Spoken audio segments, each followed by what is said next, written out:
in the game? Because you'd think they'd be full of confidence after how well they played against Peterborough. Well, to be honest, they are full of confidence, but confidence is great if you're prepared to do the work that needs to go with it. And first half, as much as it was 0-0, I didn't think we played with the level of belief and cohesion as a team that we needed to. We looked ragged, we were on the outside of the game instead of being narrow as we have been. We looked like we could be cut open, we didn't look aggressive. And that was tearing my hair out. I couldn't wait to get in at half time, so they got a rollick in at half time. And I thought, fine, we've started well. David Mill has a great chance, he cuts inside, does really, really well. And somehow managed to hit the inside of the post, stays out, and you just think, is it going to be our day? But you've got to make it your day. You've got to make it your day by having positivity, being on the front foot, winning your second balls, competing, winning your battles. And I was really disappointed, I have to say. It still wasn't as if you were getting overrun or anything by Crewe, but it was just the final thirds again. It just seemed they created a bit more in earnest than Carlisle did today. Yeah, I understand where you're coming from with that, but I thought there was too many individual battles where in previous weeks where balls were bouncing, we were in contention and we were winning the majority of them, which enabled us to play in the opposition half more. They were doing exactly to us today as we've done to teams over the last few weeks, and I couldn't understand why, because we played the extra man in midfield. We didn't get the ball out wide quick enough to David Mill and Tom Lawrence. Their game plan was decent. They doubled up on both of them when they had the chance, but we then didn't use our intelligence to move the ball back through the pitch and go out the other side.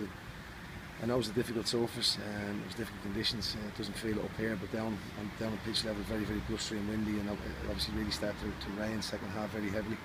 But when they get their goal, the backs are up. They have confidence. They're playing at home. The fans get behind them, and we didn't deal very well with it. And I even felt at that stage when it went 2-0 that there was still an opportunity if we could get a goal.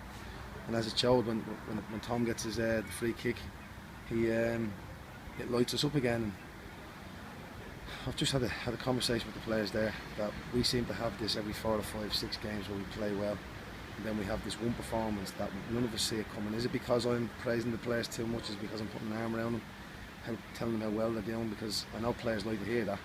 I certainly did as a player, but you've got to take the rough with the smooth, and I wasn't going to tell them well done after the game because it just wasn't good enough. We talked at length in the commentary today with one of your former teammates, Andy Legg, about teams in transition. Are these the sort of problems that you'd expect to see when you're trying to introduce new philosophies long term for the players? Yeah, it's still on the whole the same group of players. I think there's no way that they don't give us honesty. I think they very much do, but some of the same players are making mistakes the same way, and as much as it's not costing us in terms of goals, we are conceding possession and we are conceding momentum.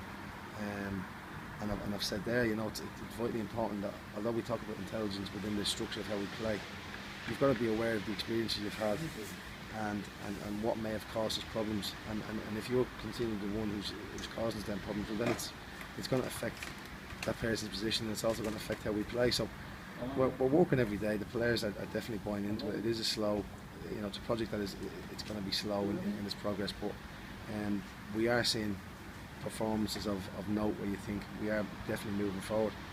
But as I say, we seem to take 2 steps forward and now 1 step back again, and it's frustrating for me. I'm going to be honest, but it's maybe part of the job. I need to start to be a little bit more patient with myself and the players.